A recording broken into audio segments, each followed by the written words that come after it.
हनुमान जी को पंचमुखी क्यों कहा जाता है? लंका में महाबलशाली मेघनाद के साथ बड़ा ही भीषण युद्ध हुआ। अंततः मेघनाद मारा गया। रावण, जो अब तक मद में चूर था, रामसेना, खास तौर पर लक्ष्मण का पराक्रम सुनकर थोड़ा तनाव में आया। रावण को कुछ दुखी देखकर रावण की मां कैकसी ने उसके पाताल में बसे दो भाइयों अहिरावण और महिरावण की याद दिलाई। रावण को याद आया कि यह दोनों तो उसके बचपन के मित्र रहे हैं। लंका का राजा बनने के बाद उनकी सुध ही नहीं रही थी। रावण यह भली प्रकार जानता था कि अहिरावण व महिरावण तंत्र मंत्र के महापंडित, जादू टोने के धनी और मां कामाक्षी के परम भक्त हैं। रावण ने उन्हें बुला भेजा और कहा कि वह अपने छल बल कौशल से श्री राम और लक्ष्मण का सफाया कर दे। यह बात दूतों के जरिए विभीषण को पता लग गई। युद्ध में अहिरावण व महिरावण जैसे परम मायावी के शामिल होने से विभीषण चिंता में पड़ गए। विभीषण को लगा कि भगवान श्री राम और लक्ष्मण की सुरक्षा व्यवस्था और कड़ी करनी पड़ेगी। इसके लिए उन्हें सबसे बेहतर लगा कि इसका जिम्मा परमवीर हनुमान जी को सौंप दिया जाए। राम लक्ष्मण की कुटिया लंका में सुबेल पर्वत पर बनी थी। हनुमान जी ने भगवान श्री राम की कुटिया के चारों ओर एक सुरक्षा घेरा खींच दिया। कोई जादू टोना, तंत्र मंत्र का असर या मायावी राक्षस इसके भीतर नहीं घुस सकता था। अहिरावण और महिरावण श्री राम और लक्ष्मण को मारने उनकी कुटिया तक पहुँचे, पर इस सुरक्षा घेरे के आगे उनकी एक न चली, असफल रहे। ऐसे में उन्होंने एक चाल चली। महिरावण व विभीषण का रूप धर के कुटिया में घुस गया। राम और लक्ष्मण पत्थर की सपाट शिलाओं पर गहरी नींद सो रहे थे। दोनों राक्षसों ने बिना आहट के शिला समेत दोनों भाइयों को उठा लिया और अपने निवास पाताल की ओर लेकर चल दिए। विभीषण लगातार सतर्क थे। उन्हें कुछ देर में ही पता चल गया कि कोई अनहोनी घट चुकी है। विभीषण को महिरावण पर शक था। उन्हें राम लक्ष्मण की जान की चिंता सताने लगी। विभीषण ने हनुमान जी को महिरावण के बारे में बताते हुए कहा कि वे उसका पीछा करें। लंका में अपने रूप में घूमना राम भक्त हनुमान के लिए ठीक न था, सो उन्होंने पक्षी का रूप धारण कर लिया और पक्षी का रूप में ही निकुंभला नगर पहुंच गए। निकुंभला नगरी में पक्षी रूप धरे हनुमान जी ने कबूतर और कबूतरी को आपस में बतियाते सुना। कबूतर कबूतरी से कह रहा था कि अब रावण की जीत पक्की है। अहिरावण महिरावण राम लक्ष्मण को बल चढ़ा देंगे, बस सारा युद्ध समाप्त। कबूतर की बातों से ही बजरंगबली को पता चला कि दोनों राक्षस राम लक्ष्मण को सोते में ही उठाकर कामाक्षी देवी को बल चढ़ाने पाताल लोक ले गए हैं। हनुमान जी वायु वेग से रसातल की ओर बढ़े और वहां पहुंचे। हनुमान जी को रसातल के प्रवेश द्वार पर एक अद्भुत पहरेदार मिला। इसका आधा शरीर बानर का और आधा मछली का था। उसने हनुमान जी को पाताल में प्रवेश से रोक दिया। द्वारपाल हनुमान जी से बोला कि मुझको परास्त किए बिना तुम्हारा भीतर जाना असंभव है। दोनों में लड़ाई ठन गई। हनुमान जी की आशा के विपरीत यह बड़ा ही शक्तिशाली और कुशल योद्धा निकला। दोनों ही बड़े शक्तिशाली थे। दोनों में बहुत भयंकर युद्ध हुआ, परंतु वह बजरंगबली के आगे न टिक सका। आखिरकार हनुमान जी ने उसे हरा तो दिया, पर उस द्वारपाल की प्रशंसा करने से नहीं रह सके। हनुमान जी ने उस वीर से पूछा कि हे वीर, तुम अपना परिचय दो। तुम्हारा स्वरूप भी कुछ ऐसा है कि उससे कौतूहल हो रहा है। उस वीर ने उत्तर दिया, मैं हनुमान का पुत्र हूँ और एक मछली से पैदा हुआ हूँ। मेरा नाम है मकरध्वज। हनुमान जी ने यह सुना तो आश्चर्य में पड़ गए। वह वीर की बात सुनने लगे। मकरध्वज ने कहा, लंका दहन के बाद हनुमान जी समुद्र में अपनी अग्नि शांत करने पहुँचे। उनके शरीर से पसीने के रूप में तेज गिरा। उस समय मेरी माँ ने आहार के लिए मुख खोला था। वह तेज मेरी माता ने अपने मुख में ले लिया और गर्भवती हो गई। उसी से मेरा जन्म हुआ है। हनुमान जी ने यह सुना तो मकरध्वज को बताया कि वह ही हनुमान है। मकरध्वज ने हनुमान जी के चरण स्पर्श किए और हनुमान जी ने भी अपने बेटे को गले लगा लिया और वहां आने का पूरा कारण बताया। उन्होंने अपने पुत्र से कहा कि अपने पिता के स्वामी की रक्षा में सहायता करो। मकरध्वज ने हनुमान जी को बताया कि कुछ ही देर में राक्षस बल के लिए आने वाले हैं। बेहतर होगा कि आप रूप बदलकर कामाक्षी के मंदिर में जाकर बैठ जाएं। उनको सारी पूजा झरोखे से करने को कहें।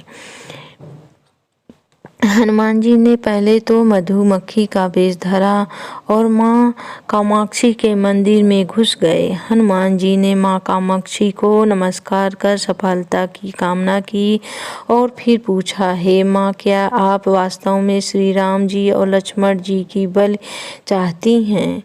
हनुमान जी की इस प्रश्न पर माँ कामाक्षी ने उत्तर दिया कि नहीं, मैं तो दुष्ट अहिरावण व महिरावण की बलि चाहती हूँ। यह दोनों मेरे भक्त तो हैं पर अधर्मी और अत्याचारी भी हैं। आप अपने प्रयत्न को करो, सफल रहोगे। मंदिर में 5 दीप जल रहे थे, अलग अलग दिशाओं और स्थान पर। माँ ने कहा, यह दीप अहिरावण ने मेरी प्रसन्नता के लिए जलाए हैं। जिस दिन ये एक साथ बुझा दिए जा सकेंगे उसका अंत सुनिश्चित हो सकेगा। इस बीच गाजे बाजे का शोर सुनाई पड़ने लगा। अहिरावण महिरावण बल चढ़ाने के लिए आ रहे थे। हनुमान जी ने अब माँ कामाक्षी का रूप धरा। जब अहिरावण और महिरावण मंदिर में प्रवेश करने ही वाले थे कि हनुमान जी का महिला स्वर गूंजा। हनुमान जी बोले, मैं कामाक्षी देवी हूँ और मेरी पूजा झरोके से करो। झरोके से पूजा आरंभ हुई। ढेर सारा चढ़ावा माँ कामाक्षी को झरोके से चढ़ाया जाने लगा। अंत में बंधक बल के रूप में राम लक्ष्मण को भी उसी से डाला गया। दोनों बंधन में बेहोश थे। हनुमान जी ने तुरंत उन्हें बंधन मुक्त किया। अब पाताल लोक से निकलने की बारी थी, पर उससे पहले माँ कामाक्षी के सामने अहिरावण महिरावण की बलि देकर उनकी इच्छा पूरी करना और दोनों राक्षसों को उनके किए की सजा देना शेष था। अब हनुमान जी ने मकरध्वज को कहा कि वह अचेत अवस्था में लेटे हुए भगवान राम और लक्ष्मण का खास ख्याल रखें और उसके साथ मिलकर दोनों राक्षसों के खिलाफ युद्ध छेड़ दिया। पर यह युद्ध आसान न था। अहिरावण और महिरावण बड़ी मुश्किल से मरते तो फिर 5-5 के रूप में जिंदा हो जाते। इस विकट स्थिति में मकरध्वज ने बताया कि अहिरावण की एक पत्नी नाग कन्या है। अहिरावण उसे बलात्कार लाया है। वह उसे पसंद नहीं करती पर मन मार के उसके साथ है। वह अहिरावण के राज जानती होगी। उससे उसकी मौत का उपाय पूछा जाए।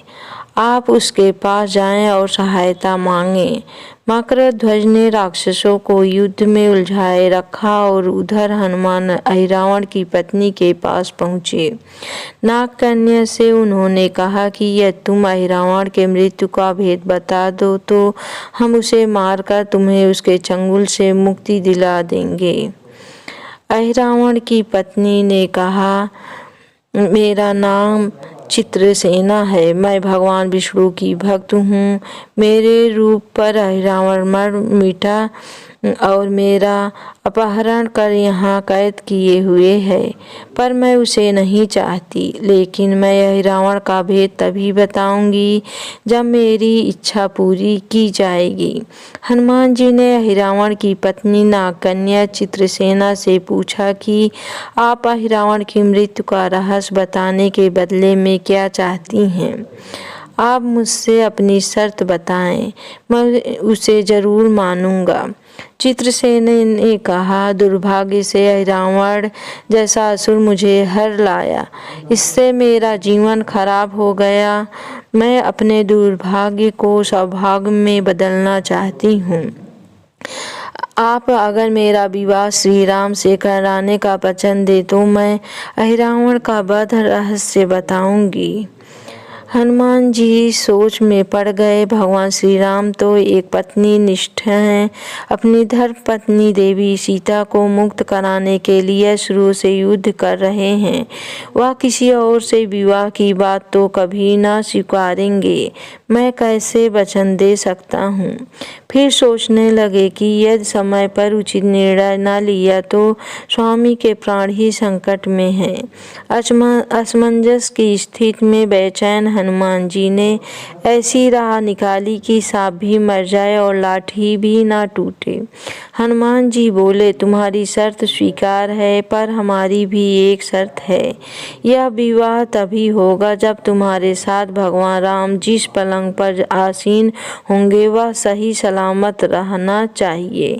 यदि वह टूट तो इसे अपशगुन मानकर वचन से पीछे हट जाऊंगा।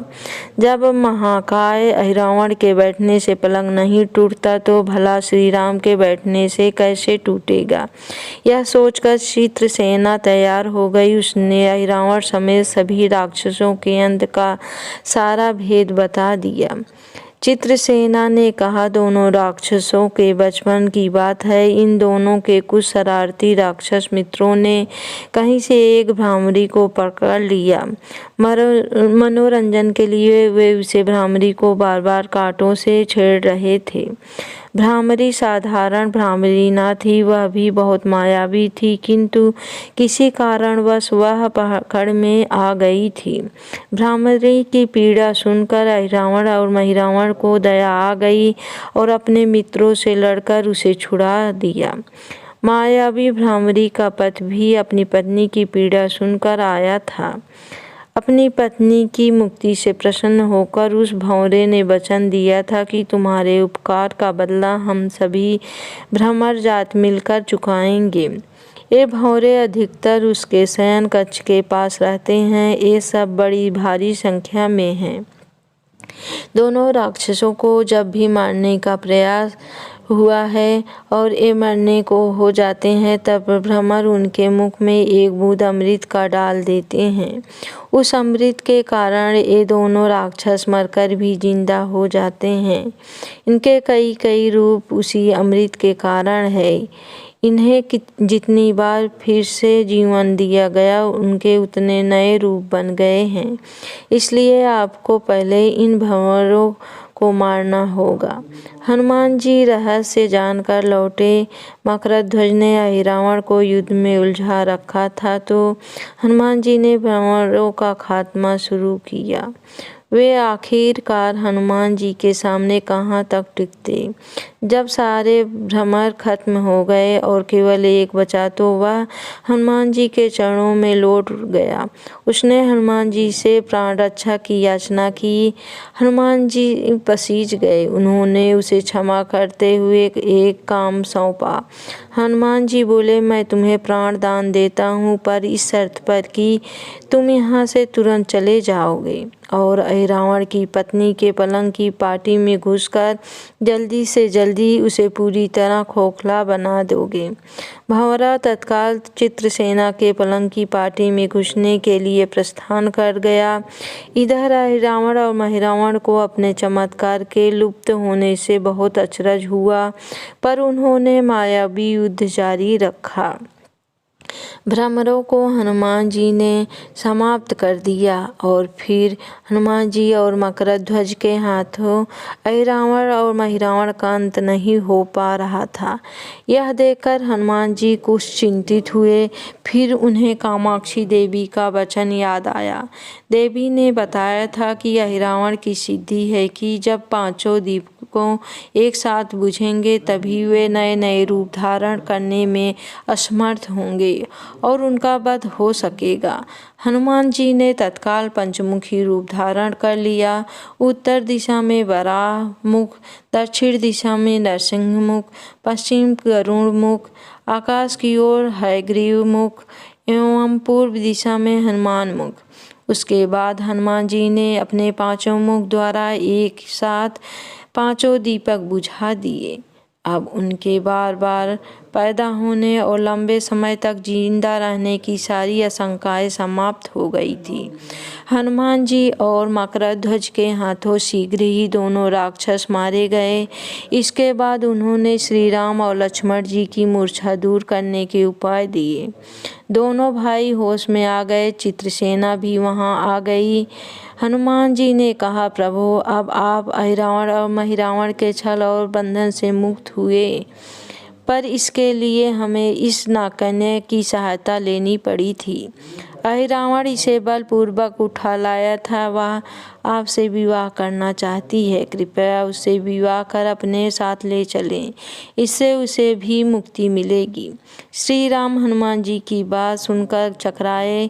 इससे पहले कि वह कुछ कह पाते हनुमान जी ने ही कह दिया, भगवान आप तो मुक्तिदाता हैं। अहिरावण के मारने का भेद इसी ने बताया है।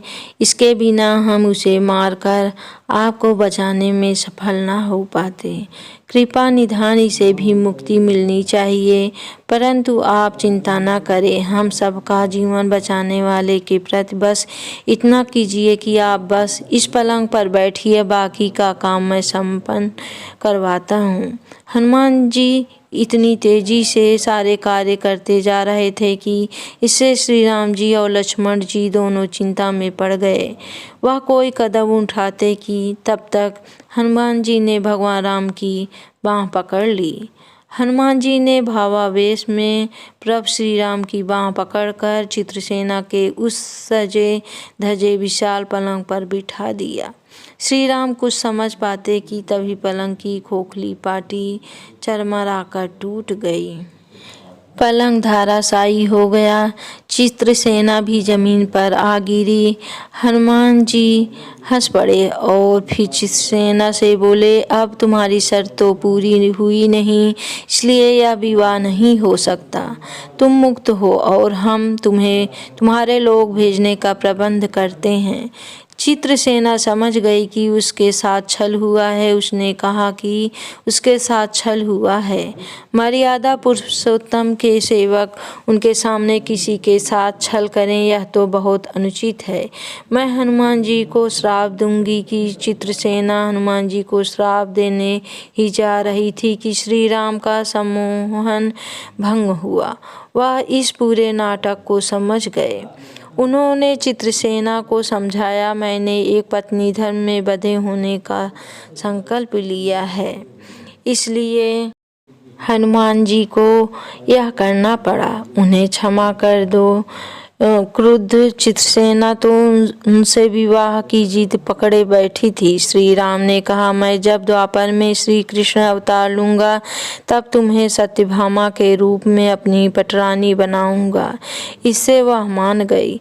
हनुमान जी ने चित्रसेना को उसके पिता के पास पहुंचा दिया। चित्रसेना को प्रभु ने अगले जन्म में पत्नी बनाने का वरदान दिया था। भगवान विष्णु की पत्नी बनने की चाह में उसने स्वयं को अग्नि में भस्म कर लिया। श्री राम और लक्ष्मण, मकरध्वज और हनुमान जी सहित वापस लंका में सुबेल पर्वत पर लौट आए।